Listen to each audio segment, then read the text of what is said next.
investment in the future of public radio and seeks to help NPR produce programming that meets the highest standards of public service in journalism and cultural expression.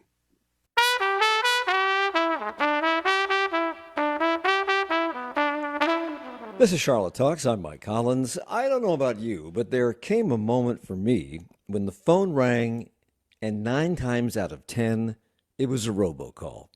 Despite being on the do not call list, and perhaps because of being on the do not call list, my number never seemed to stop ringing with unwanted calls. The North Carolina Attorney General's office reports citizens received more than 10,000 robocalls in North Carolina in 2021 alone, and that number is apparently quite low. These calls center on auto warranties, Social Security, loan offers rather, and many times are nothing but scams. The Federal Trade Commission believes last year Americans lost $158 billion to fraud and scams because of robocalls. But these callers aren't just targeting individuals, they're also targeting government officials and agencies at all levels. So, who are the perpetrators? Can they be stopped?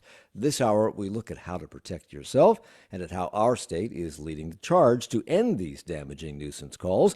We're joined by Adam Doupé, who's an associate professor at the School of Computing and Augmented Intelligence at Arizona State University. He's here with Sam Sabin, a cybersecurity reporter at Axios and author of the weekly Future of Cybersecurity newsletter. Good morning to you both. Welcome. Good morning. Good morning. Good morning, Sam. I'm told that you, even though you don't live here anymore, grew up listening to this program. Yep, I did live in Charlotte through high school. And good Oh news my for you, God. Mike, I graduated yesterday. So no worries at all. Thank you for that. I appreciate that. So before we start, I want to mention that we reached out to North Carolina Attorney General Jeff Jackson about joining the program and received an initial response of interest, but subsequent emails went unanswered. So we hope to have him on the program in the future to talk about this and other issues facing our state, because he's a very activist Attorney General. Adam, just to make sure that we're all on the same page here, define robocalls, and specifically the ones that we as ordinary mortals should be concerned about. Yeah, great question. So robocalls are any kind of essentially usually unwanted calls where somebody is calling you. Usually the robo term comes because it's using some automated system to do the dialing, and it also usually has some usually computerized voice that is telling you that your warranty of your car is up, or whatever kind of that hook part of the scam is to get you to engage in that. So it's also one of those things you shouldn't even need to define, because if you have a phone, you get hundreds of these a day. And I guess, Sam, it doesn't really matter where they are coming from, just the fact that they keep ringing your phone. But where are they coming from? Are they mostly onshore within the United States or North America, or are they coming from elsewhere in the world? Some of them come on from onshore, but a lot of them are coming from overseas, and that's what makes it so tricky to crack down on it. We're talking about, call centers in India or scam compounds in Myanmar, near Thailand, et cetera. And so it's definitely like an international operation that just keeps growing and growing and growing. And Sam, are these all bad actors, the people making these calls? I mean, if you say yes to something or somehow get hornswoggled into participating in what they're selling, is it necessarily a bad thing, or is it always a bad thing? Oh, that's a great question. I'm wary of saying that it's not always a bad thing, because I think it's probably, you never know what's going to happen until they want you enticed in the phone call and engaged, right? But typically, yeah, they're pretty bad actors, or at worst case scenario or best case scenario, maybe just looking for money, and or they're looking for intelligence, depending on who they're calling. Adam. Yeah, just to follow up on that, Yeah. it's really interesting. Like we've done some in-depth research, kind of trying to collect these robocalls and then trying to categorize them, seeing what's out there. And we kind of see that they fall under two kind of categories. One of telemarketing that seems to be using Yes. unscrupulous methods to try to reach out to people and kind Totally. of lead gen for companies. And on the other side, just straight scams that are trying to Yep. steal. And a lot of times it's actually like Medicare related scams where they're trying to get not just your, traditional, what we think of as scams is social security numbers, credit card numbers, but actually like Medicare information. And then to add a third point, Yes. another thing that we found, we did a very initial study a while back where we actually tried to interview the scammers. So they would call us and then we'd say, hey, actually, we'd love to interview you for a research study. And it turned out a lot of them didn't actually think they were scamming. Like Yeah. I think worked, normal jobs that they wherever that call came in. So once you're past that robotic phase of the call and you talk to a human, I think a lot of times that's just lead gen for these companies that they're paying shady people that are doing this. And then these people are just normal people trying to do their jobs. So yeah, it's a really interesting ecosystem. I'm sitting here looking at the two of you, and Adam is an associate professor at Arizona State, but he's young. And Sam is a cybersecurity reporter for Axios, and she is young. And Sam just mentioned Medicare, and a lot of these calls are Medicare scams, Yeah. which doesn't concern people your age at all. But I'm curious about people your age in general. Does this even concern them, Sam? Because it seems to me that people your age don't use the phone to talk to people with their voice. They use it to text, they use it to scroll, they use it to be on social media. Is it as big a concern for them because they don't use the phone part of Right. the phone? Right. I want to challenge that as someone who talks a lot on the phone with my friends, not just for work. We're using the phone, we're using it intentionally, but it does still concern us, right? I don't have the exact numbers in front of me. Adam might have them. The FTC does an annual report. They put out, big numbers around how much Americans lost to fraud, et cetera. Last year, like there were more people who were ages, in the younger demographics who lost more to fraud than those who were maybe in the older, 60 plus group, right? And a lot of that, I mean, it comes from not just the phone on, the way that I would maybe pick up the phone, call my parents or whoever. It's coming from text, right? You're getting I just got one this morning. It is 7 a.m. where I am today, and I woke up to a text from someone claiming to have this amazing job opportunity for me, and they're a recruiter who's going to change my life. And if you are someone who is unemployed right now, that might sound amazing if you don't know about this fraud that is going around. And so it's pretty easy, even for young people, to still fall for these and get tricked up in this. Yeah, that so Adam. 12.5 billion is the number, Sam. So I looked that up while you were talking. And it's very easy to be thinking that, well, scams are something that other people fall for. But I will admit, a scam got me at exactly the right moment. It was an email came in right before I was going to go on the plane. They were impersonating the dean of our college, and they said, "Hey, I have something really important. Can you do something for me?" And I had just got off the phone with them and we were talking about something that couldn't be put under phone. So they said, hey, can I call you? So I said, yes, here's my phone number. And they replied back. They said, great, give me a bunch of gift certificates from the Apple store. And I go, oh God, I can't believe I sent these scammers my phone number, right? Like, it gets you. And that's part of why we all get these scams, because they need to cast this wide net so that they can get those few people that are in that vulnerable situation, just like Sam said, the people that maybe lost their jobs recently that are looking for jobs. So it really does, I think, affect all ages. Sam. Yeah, I would also add to that anecdotally. I mean, I've been at Axios maybe 3 years now. In the first few weeks, uncanny. Maybe they knew I was hired. The world doesn't revolve around me, but a bunch of our employees started getting texts from our CEO claiming that they wanted to have a meeting, right? That Jim Vandehei was ready to meet with me, Sam, and what a time. And if you're an employee who of any age, right, and you get a text from your CEO saying, "Hey, let's meet," you're maybe excited, you're maybe nervous, you are eager to do whatever that person is telling you to do. And typically it does result in a gift card scam. They go, well, before we meet, can you I really need an Apple gift card? And that's usually a tell, right? But people fall for it. Scams are everywhere. They're happening all the time. Well, talk to me about these gift card things because if somebody calls you and said what for whatever Yeah. reason, whatever story they tell you that sounds legitimate, and then they suddenly say, "Well, go to the Apple Store and buy me $500 in gift cards, or go to wherever Walmart and get me gift cards." Should that be the red flag that stops the whole conversation? Should that be it for you? Don't do that. Yes. Simply yes. Okay, I know this is radio and simply I should yes. have more of a answer No, for that's you, but fine. simply Yes is yes. fine. It still works, right? And Hmm. Yeah. typically, it sounds really easy. Like if you are in your car, your home right now listening to this, you're like, oh, well, why would I ever go to the Apple store and get a $200 gift card for someone over and over again? People are building a relationship with you, right? They're texting you for a really long time, or they're on the phone with you. You're doing video calls. I've heard stories of job scams where someone did a full like video recruitment like interview, right? They thought it was real. And then we're told, hey, to buy your laptop or to get your laptop for work, you need to go get an Apple gift card so that we can purchase it, which sounds fishy, but at that Mm-hmm. point, if you really need a job and everything else Mm-hmm. is checked out, maybe this company's just weird, and you want to try and do it, and then you lose thousands of dollars so Right. don't buy the gift card.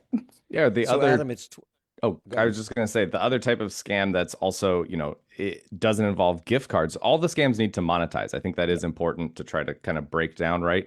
They need to somehow get a hold of you. They need to get your attention, and then they need to make money. And one of the big ones is these investment scams where they basically say, "Hey, you should check out," eventually after establishing a repertoire with you, they say, "Hey, you should check out this website. I'm making a ton of money on crypto with this website."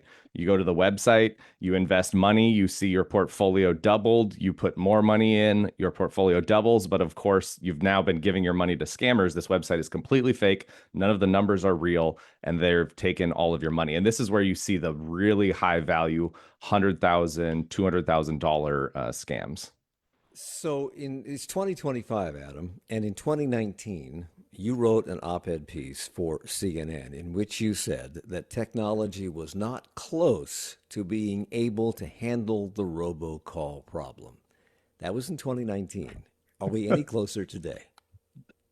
Maybe, I hope not. I don't know. It's one of these things. As a technologist, as a computer scientist, right? And I study cybersecurity. Part of my job is to make technology. And at the time in 2019, there was this big push. One of the key things that as a technology person, I was shocked when I studied the phone system is the caller ID numbers that would show up were essentially just extra information that was sent along with the call. Nobody checked that you actually owned that number. It was just sent. And this is why, if you remember back then, it was such a big problem, what they called neighbor spoofing, where you would get a Yeah. phone call with almost your number, but a few digits different.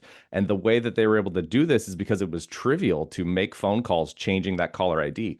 Well, there was this big push to say, hey, let's use cryptography, let's secure these numbers, let's make sure that that number is authenticated. And at the time I was looking at this saying, yeah, but there will still be scams. Like even if the caller, like people will still answer phone calls from a number, even if it's verified. And I've even seen this now where scammers are weaponizing this feature and they somehow get, I still don't know how, but they get a name that is called Chase and then they call me and they're impersonating Chase Bank, or they get a name that says Google and they call me and they're impersonating Google. And so now and we've seen this time and time again. Criminals are very smart, which is why I love the area of cybersecurity. You have this active adversary you're working against that always finds clever ways around the defenses that you put in place. I actually got a call on my cell phone from my cell phone. The caller ID had my cell phone number Yeah, on it. yeah. It's Wow. But I and answered it because I wanted yeah, to know who the heck was on the other end of the exactly. phone. Yes, that's exactly what they're trying to play into, right? It's like psychologically, how do they get it so that they can get you in there? So much to talk about. We haven't even scratched the surface. We'll take a break. We'll come back with more with Adam Doupé with Arizona State University and Sam Sabin with Axios in a moment at Charlotte Talks on WFAE. On the next Charlotte Talks, navigating autism in the Trump era. The administration has issued confusing instructions about the causes of autism, including cautioning pregnant women not to take acetaminophen. Experts are pushing back, arguing those claims are misguided and insisting there is no causal link between Tylenol and autism. That conversation is tomorrow at 9 on 90.7 WFAE. It's been 2 years since the deadly Hamas attack on Israel. But now, as talks begin in Egypt, there is cautious hope for a ceasefire to end the war in Gaza and for the release of the remaining hostages. What will it take for both the leaders of Israel and Hamas to make a pivot towards peace? That's next time on 1A. Join us for 1A this morning at 10 on WFAE, where support comes from Brooks Pierce, announcing the opening of its new office in Charlotte, further building on the firm's 128-year legacy of providing legal counsel to North Carolina's businesses and organizations. Details at brookspierce.com. And by WTVI, tonight's Carolina Impact explores how students are learning more than the 3 R's. They're learning how to be CEOs. Plus, an international basketball player works to improve reading scores in Shelby. Tonight at 8 on PBS Charlotte. This is WFAE. It's Charlotte Talks on Listener Funded, 90.7 WFAE and WFHE. I'm Mike Collins. We're talking today about robocalls, both calls and texts, which are usually bad news for the people receiving them. And we'll talk more about that with Adam Doupé. He's an associate professor in the School of Computing and Augmented Intelligence at Arizona State University. I could use some augmented intelligence this morning if you could pass it along. Me and too. Sam Sabin is with she is with us. She is a cybersecurity reporter for Axios and the author of the Future of Cybersecurity newsletter. I think at the very beginning of the program, I said that the Attorney General's office reports that citizens here received more than 10,000 robocalls in 2021. Those numbers sounded very low to me. And perhaps that's accurate, but certainly the number of those calls has increased substantially just in the last 4 years, because in August, Attorney General Jeff Jackson posted a message on Facebook talking about the actions he is taking against the perpetrators of these calls. We couldn't get him on the program, but he is on Facebook. He's on social media everywhere, and here he is on Facebook talking about the problem. We get 200 million robocalls a month. That's not the whole country. That's just North Carolina. As a country, we get about 5 billion a month. The vast majority of them are illegal and just trying to scam you. As Attorney General, people will stop me in the street to tell me to go after robocalls. So I'm changing our tactics to make them more aggressive. So he goes on to list on the screen, because this is a video, the 37 telecom companies the state is taking on to rein them in. And he goes on to explain the complexity of the problem. By the time your phone rings, that call has gone through 6 or 7 different telecom companies. You pay a monthly bill to one of the big 4 telecom companies, but there are a lot of smaller ones you've never heard of. And every call to you gets passed down by those smaller ones like links in a chain. And among all those companies, some play by the rules and do what they're supposed to block robocalls, and some look the other way, pass them along. What they're hoping for is that there are so many of these companies that no one will bother taking them on. Well, they're wrong about that. And he explains how he took on at least one company successfully, drove it out of business, and hit it with a $5 million fine. And he put those other companies on notice a little bit later on in that video. So, Adam, is this an effective strategy? Can this work? Yeah, it's a great question. I think going after the supply of people making these robocalls can definitely have a dent. I think when you look at the whole ecosystem and you have these companies that are run overseas, it's a lot harder for me to envision how a single state can maybe impact these and solve the problem completely. But any reduction in the amount of robocalls and the amount of scamming towards people, I think, is a great benefit. But Sam, it sounds a bit like whack-a-mole. You go after one company, maybe you put them out of business, maybe they just go bankrupt and reincorporate under a different name and continue. Maybe they pay the $5 million fine he spoke of, maybe they don't. But it's like whack-a-mole if you can find the mole to whack. How would you describe it? You read my mind, Mike. It really is whack-a-mole. I think Adam brought up a great point earlier. One of the, I have a wacky brain, and so I find it intriguing and fascinating. But one of the maybe upsetting parts about cybersecurity and especially scams is just how quickly these threat actors, people in this ecosystem can adapt, right? They constantly, and this is not just true of scams, it's true in ransomware, it's true in phishing. Like there is constant tearing down and rebuilding of the various organizations that are a part of this cyber criminal ecosystem. And that is true of scams. And so it really is whack-a-mole to just like go around and try and find everyone piece by piece. Our attorney general Jeff Jackson talked about suing 37 or going after 37 telecom companies. When most people think of telephone companies, they think of AT&T, they think of Verizon, they think of T-Mobile. I can't think of a single landline company anymore, so I don't. So I don't know. But he's not talking about those companies. How do these companies work? Explain, Sam, how these companies work. What does it take to start one of these companies? And given they're probably all over the world, do we really have any control over them? Yeah, I'm going to lean on Adam's expertise here in a Okay. second, but my understanding is that a lot of these, I mean, a big chunk of them, and I know it's not going to be exclusive, are like the voice over internet providers, right? So think of like Google Voice. That's probably the biggest one that we all think of, where you can just go online, you use your Gmail account, and you can get a phone number pretty easily, right? So a lot of these are operating in that regard rather than through maybe the very set in stone like Verizon, AT&T networks, but I'm sure Adam has more to say on that. Yeah, Yeah, network there. that is where definitely a lot of this stuff comes in, is these VoIP providers, mainly Yeah. because it's so easy for the criminals because they can just offer a service. Like the VoIP provider isn't the one doing the scamming Yep. themselves. They just provide this service. They're lax on checking, and scammers use that service. They do Can need they to. be held? Can the VoIP providers be held responsible? It's a great question, and it's something I've been thinking about. Maybe, Mike, if I can ask you a personal question, how many spam emails do you get a day? Mm. Do you think? Tons. Tons? I can't well, I have several email accounts, most of which I use for that exact purpose.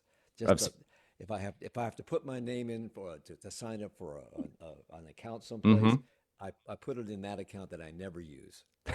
So I don't really know the answer to that, but I get a lot. Okay. Do you have a Gmail account at all? Yes, I do. Okay. So Yes, I do. Gmail, in my opinion, is pretty good with email spam filtering. Maybe a few gets through a day, but if you go look through your spam folder, you can see the hundreds of spam messages that these systems catch.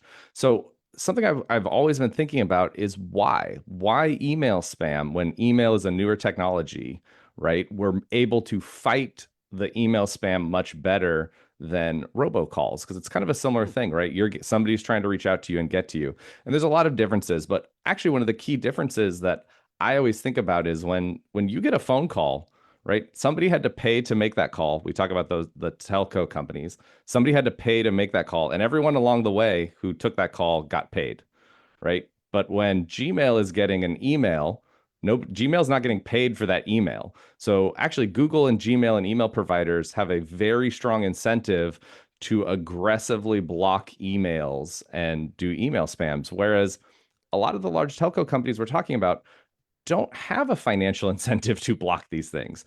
And so there's, I think, less of pressure for them to actually try to really solve this problem, because they can point to somebody else and say, well, we got it from it's this other telco that's causing the problem, so go after them. Because if somebody sends you an email, until you delete it permanently, it sits on their servers at Google and takes up space. Well, I guess that's it's financial incentive to limit the number of things sitting there forever. So, some say, Sam, that if you have your phone number in your email signature or some other place online, that these companies can harvest that number and use it. Are they doing that, or are they mostly randomly dialing numbers till somebody picks up the phone? It's that. It's also think about every single time you have added your phone number to any account, any marketing information, right?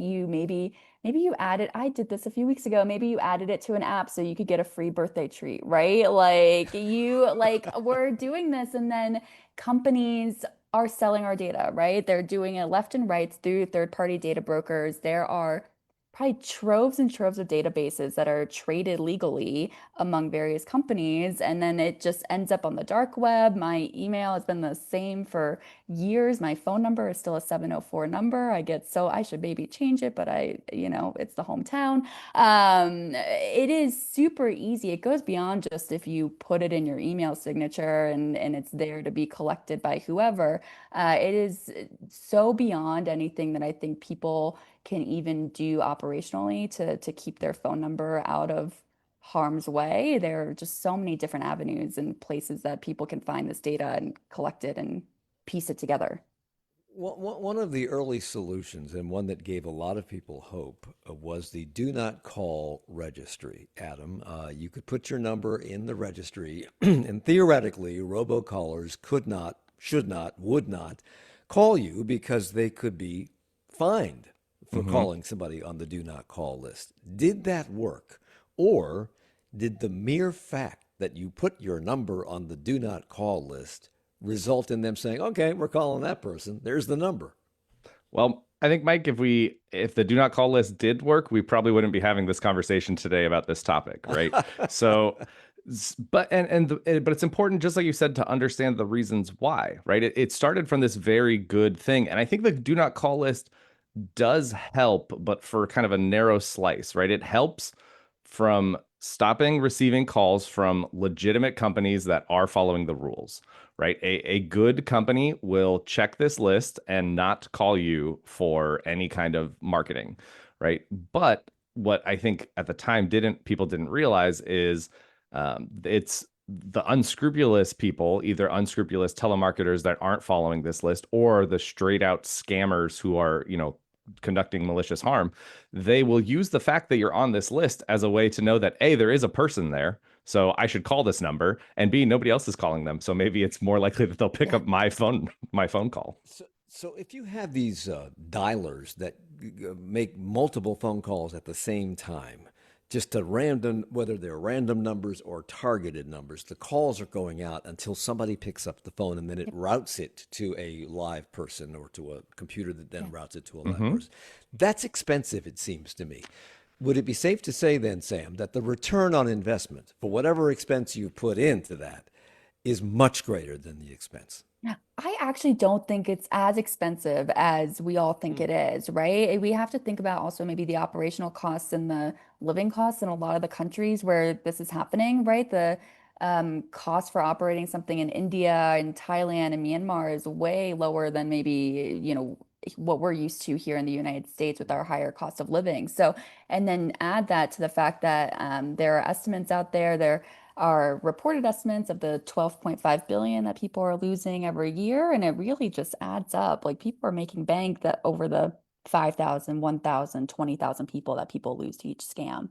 A couple of years ago, 2023, I think it was, Sam, you wrote about something that was new at the time, which I'm sure has become or will soon become even more greatly used, and that is using generative AI to make voice scams more believable. You say that cyber criminals need as little as 3 seconds of your voice, of anybody's voice, to successfully clone it and then use it to make for scam purposes.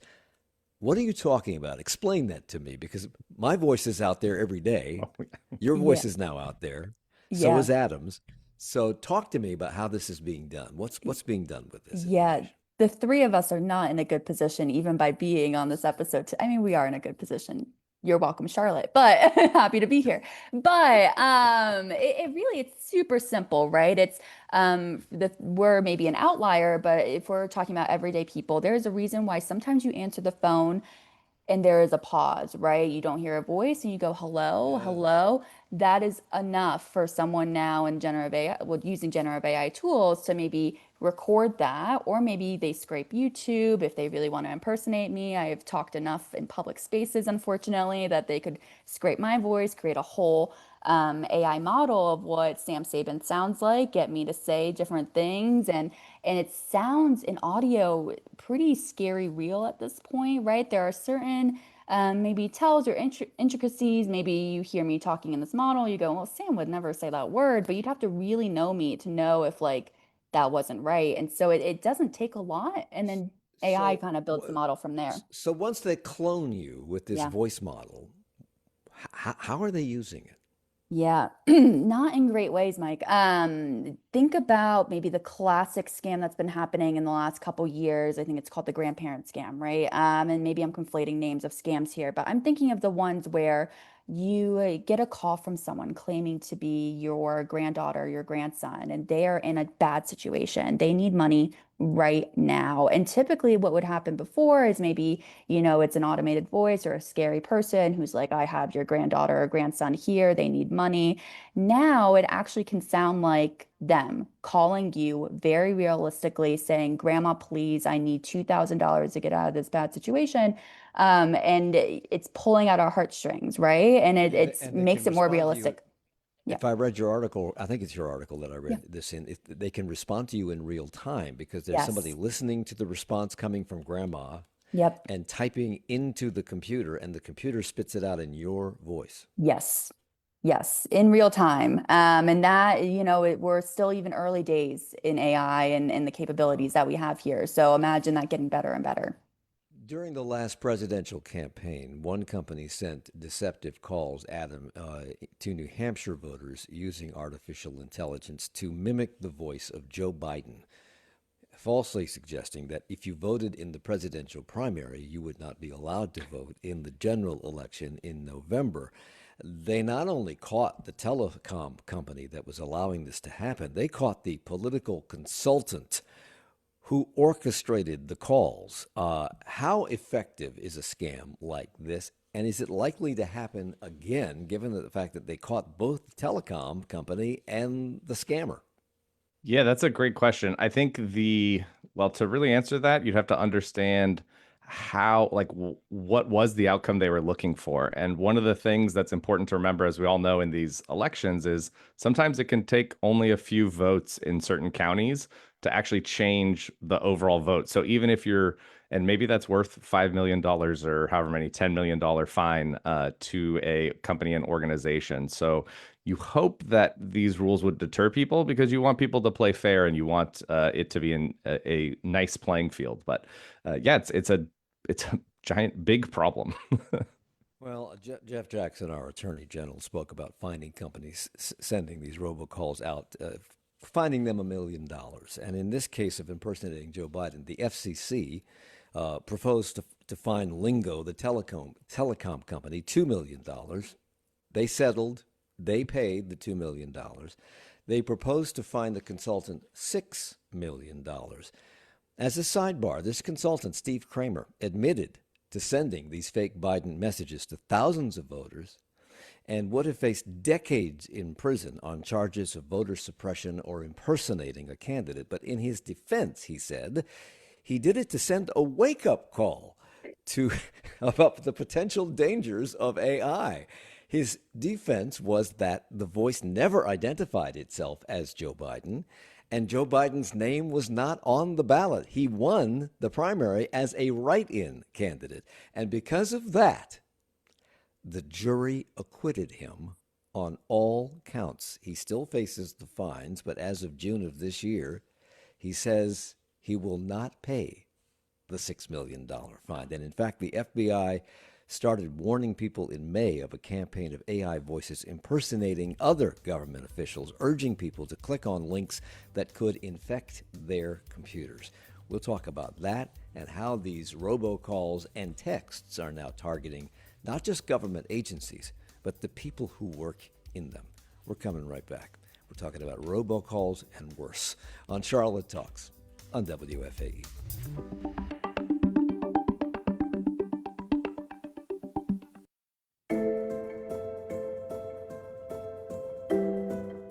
Coming up on 1A, it's been 2 years since Hamas fighters killed 1,200 people and seized more than 200 hostages from inside Israel. We take a look back at the toll of that day and the subsequent war that has left tens of thousands dead. That's in 20 minutes on WFAE.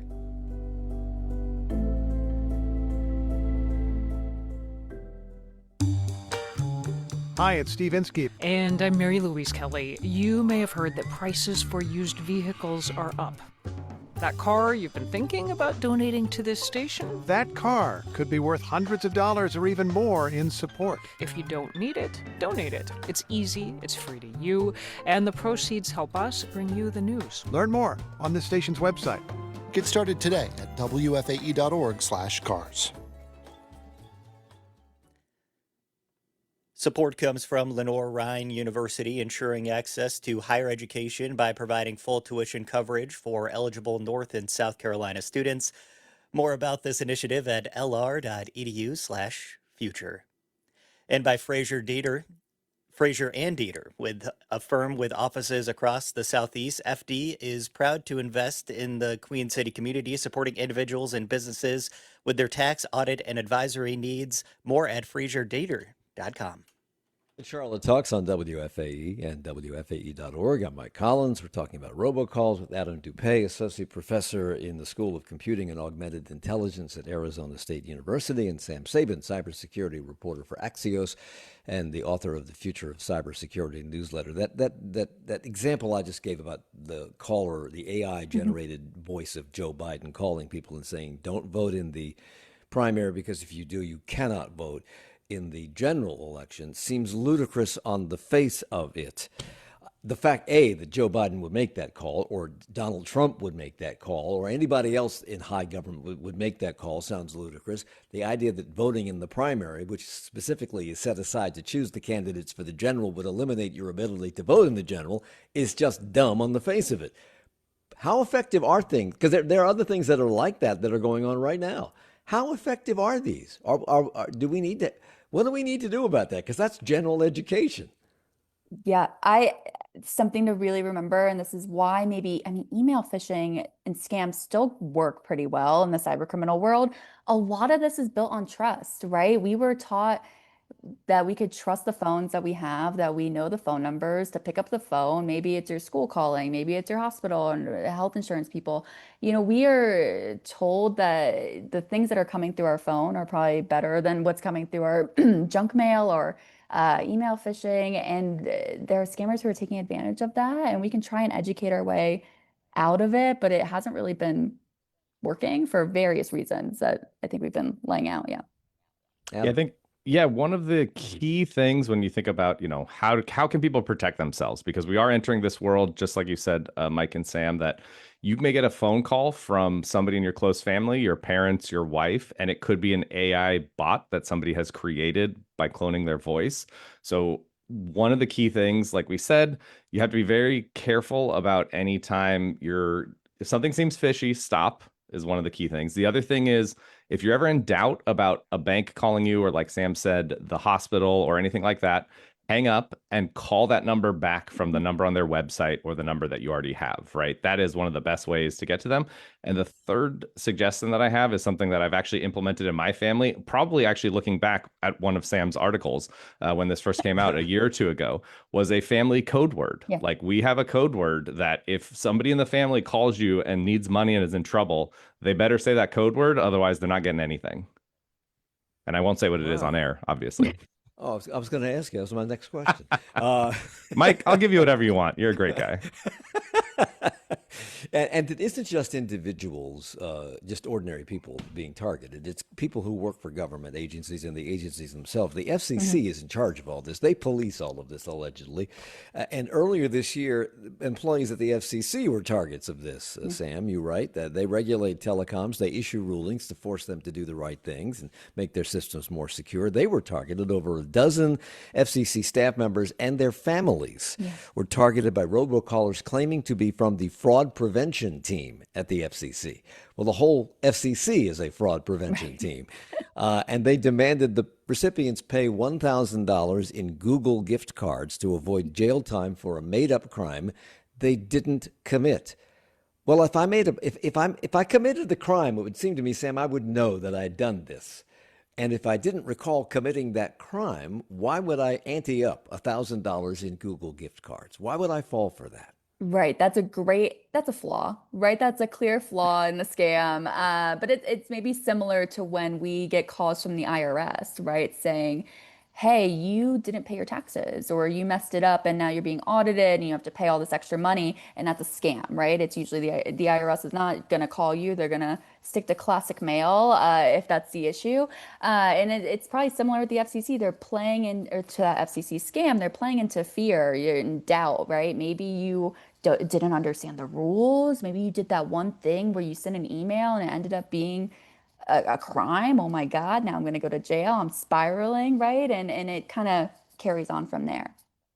Yeah, just like to add that there's a really interesting phenomenon that people have hypothesized. So scammers have limited resources, right? They can't spend all of their time trying to scam everybody. So there's this theory that they actually make their scams intentionally look scammy. And like if you remember the Nigerian prince scams over emails, like when is the Nigerian prince ever going to email me? But the theory is they have limited resources to scam people after that initial phase. So they would love to get rid of the Mikes and the Sams that immediately trigger this as a scam.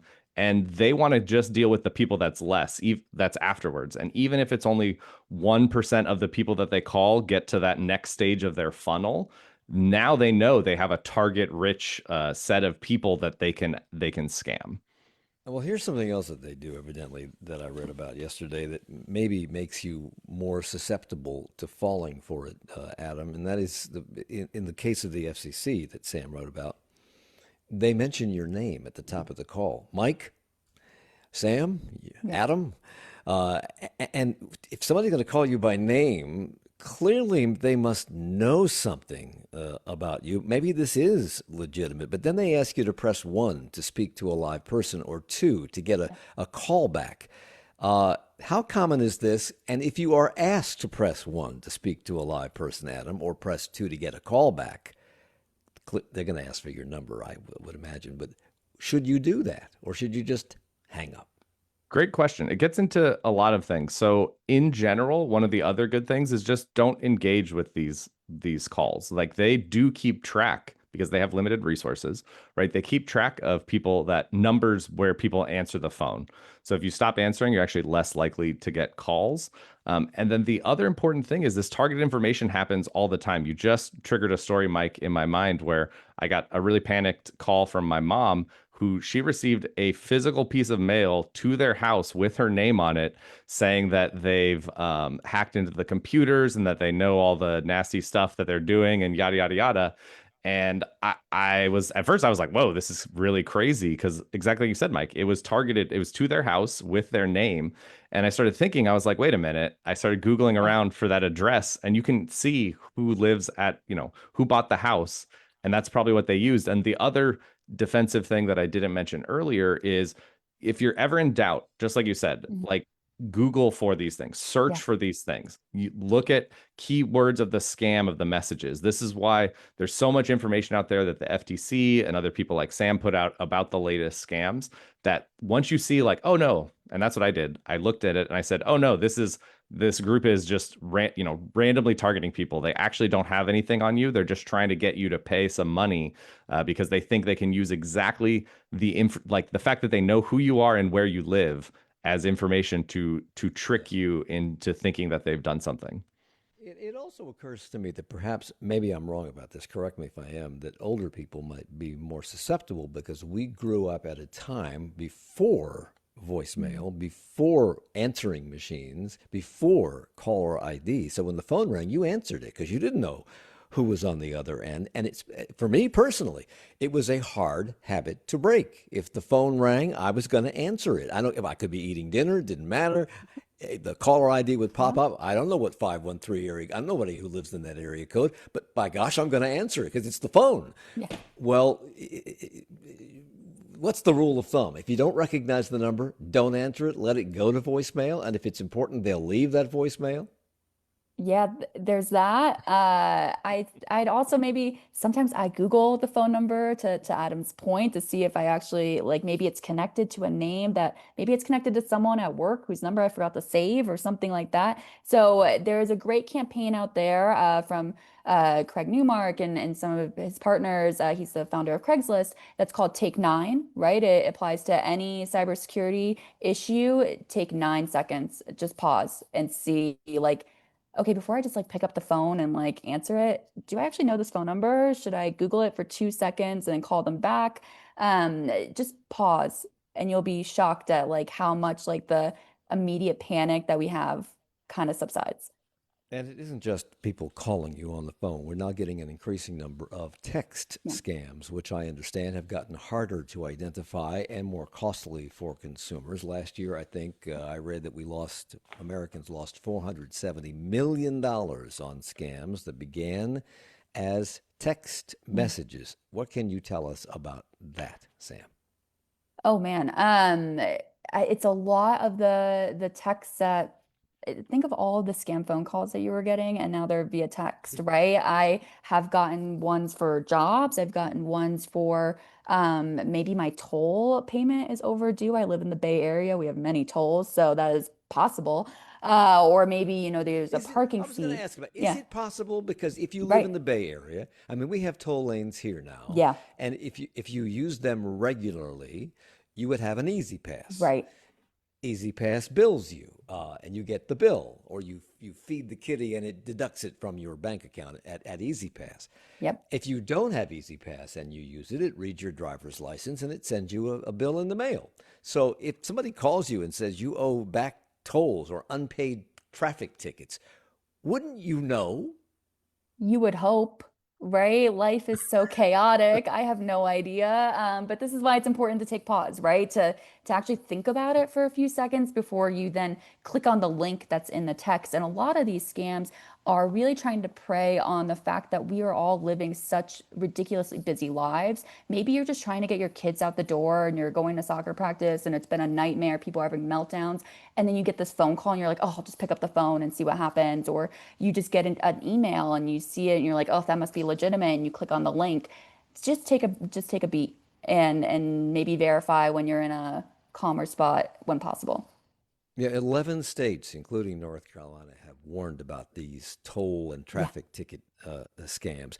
Another of these text scams comes allegedly from mail or package carrier impersonators that appear to be alerts with alerting you to problems with a delivery. It's stuck in shipment transit someplace, and they need more money from you to get it out of there and get it to your house. And there's a link in the email that you click, or in the text that you click. What happens when you click? Ooh, this is exactly, and you can see they're preying on all of our worst fears, right? It's like you ordered something on Amazon, it's for a project that you're doing or a party that you're setting up, and you're like, oh no, the worst thing in the world is if this package doesn't arrive. And so you click without, like Sam said, you don't take those 9 seconds to think like, wait a minute, UPS or FedEx doesn't like text me like this out of the blue. But you click on the page that takes you somewhere else. It's a scam website that probably looks like UPS or FedEx, right? So this gets into the realm of kind of standard web phishing attacks where they then, they have this fake payment system that tries to pay, and either they'll actually charge you money or they'll just steal your credit card information and then use that to commit fraud somewhere else. Yikes. Adam, Android phone users can forward text they believe to be scams to spam. Apple has something similar, I believe, and some wireless carriers do as well. Are they effective? If you forward these texts to spam, what happens to them? Are they investigated? What happens? The great question. We actually have a research paper where we looked into exactly this issue because we felt like as consumers, you're inundated with all of these calls, texts, emails. If that they are a scam, but what can you actually do to fight back? Right? How do you actually improve things for other people? And so we looked at several things, but specifically to answer your question, when you had a text message, this actually was one of the best ways and the fastest ways that that websites get blocked. So what happens is that email goes to Apple or Google or whoever. They then look for links in there, like we talked about that link to the fake shipping page, and they will analyze it and say, oh, looks like that is spam. And then Google will actually block it push that out to everyone's browser and everyone's on their computer and everyone's browser on their phone, so that if future people click on it, they'll actually get a big red scary warning that blocks it. And so that's one of the best ways you actually can do something and help combat these scams. Sam, you reported recently that more than 80 leaders from the public, private, and nonprofit sectors are calling for a whole of government strategy to crack down on all of this. Where does that effort stand? And is the whole of government listening? Oh, they released it about a week ago, and as you may recall, the government promptly shut down last Tuesday. So unclear where those efforts stand. My understanding is that this was a group of people. It's across, payment companies like Visa or telcos, and the AARP is involved, but then also government agencies, including not only this effort started under the Biden administration, but also current Trump administration officials are also a part of that effort. So there is interest, but it is unclear. Washington moves kind of slow on this. From my perspective, it always feels like they're moving slow, and all of a sudden there's a week where this is the big important thing. All of a sudden, cybersecurity is top of mind, and they have all these announcements. So stay tuned. It's possible that there's progress, but there is bipartisan interest in cracking down on scams. Adam, are there third-party apps that you can put on your phone to block the calls and/or the texts? Yeah, there are third-party apps that you can install. The one that comes to mind is Nomo Robo, which I just remember because it's a great name. But there's a lot of them. And what they try to do, this is also what's so hard about phone call and robocall blocking. If you think about the difference, again, like I mentioned, between an email comes in and Google can actually read the entire content of the email. They know what's trying to be sent. They can see if they're trying to sell you Viagra or whatever the spam email is trying to do. Whereas with a phone call, all you have is the number that's calling, and that's it, right? You can't inspect the content of the call because you need to answer it. And so these systems usually try to rely on databases of known scam numbers, and they can block one. So it is great. It'll usually alert you that, hey, this is likely a scam. And so it's a good additional defense mechanism.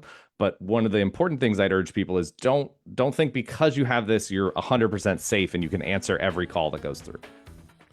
I had a great final question that I do not have time to ask, and that is, what's in the pipeline? What should we be on the lookout for next? I'm sure it's more nefarious than anything we've been talking about so far today, but that's a topic for another show. We're out of time. Adam Doupé, Associate Professor from the School of Computing and Augmented Intelligence at Arizona State University, and Sam Sabin, cybersecurity reporter for Axios and the author of the Future of Cybersecurity newsletter, who grew up listening to this show. Now she's been on it, she can retire. Thanks for the hour. Thank you.